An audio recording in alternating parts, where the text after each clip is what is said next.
Welcome po sa bahay namin. Papasok po kayo. Ito po yung papa ko, si Papa Victor. Ito po si mama ko, Mama Risa. Ito po si lolo ko, Lolo Pogi. Kakain na po ako ng amusal bago pumasok sa school. Ulam ko po corned beef. Yun. Aray ko. Ay, Tita Vicky. Ito po, siya po yung nagregalo ng bracelet ko. Ito pampakontra. Ito, halin po kayo. Magpaganda muna po kayo.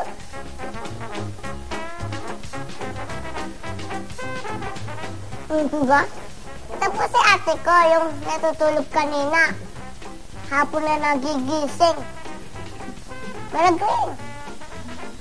Good morning, Maragring. Good morning. Tapos hawak-hawak ka dyan.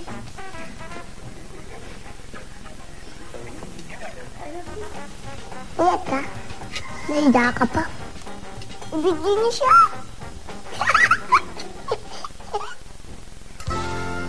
Meron po akong kapatid, dalawa.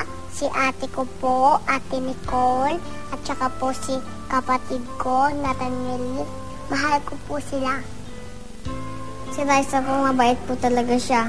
Matulungin po siya, tapos po maawain siya. Mabait pa po siya kaysa sa akin. Yung kapatid po na yung bata, lagi po niyang tinuturuan magbasa, tsaka po tinuturuan niyang magsulat. Mahilig po siya sumayaw, mahilig po siyang kumanta, mahilig po siyang magtula kahit ano po hilig niya. Lipad! Munting lawin! Lipad sa tabi ko! Yung tawag po nila sa salita ng Philippines, ako po yung nagturo. Proud na proud po ako sa kanya.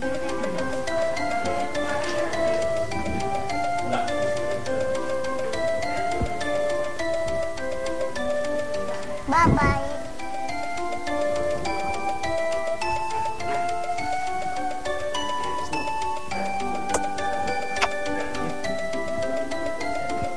Glenn, bye-bye.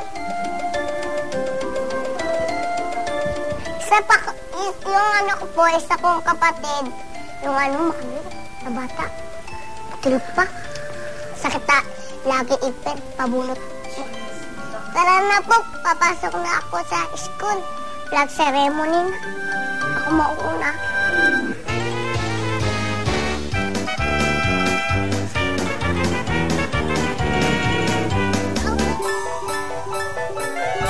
Tapos po kapag kaliwa. Kaliwa po tayo niyan. Kaliwa. O kanan. Yan. Kaliwa. Kaliwa. Kaliwa na po tayo. St. John the Baptist Academy. Ito na pa yung school ko. Late lang sa vlog.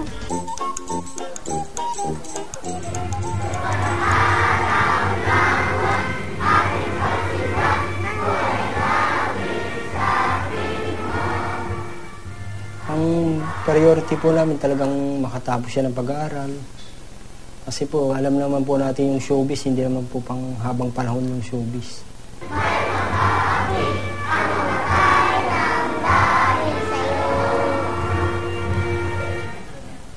Nasa grade 2 po ako.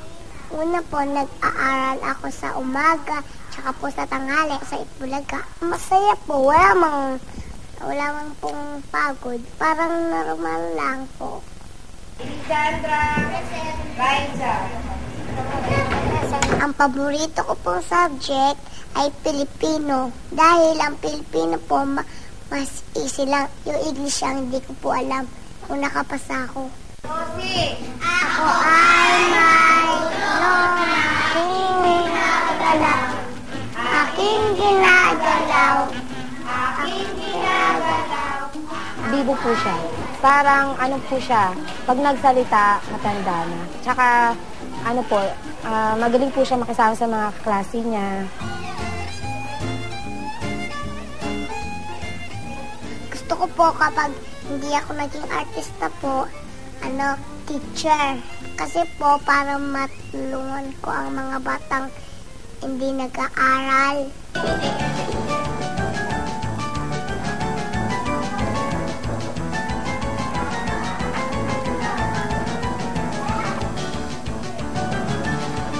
Sarap ng paksiw eh.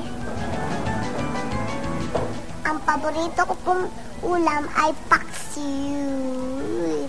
Paksiw na mabungos. Kasi po, masarap yun. Tsaka hindi po ako mahilig sa chicken kasi pang mayaman yun. Yung paksiw yun.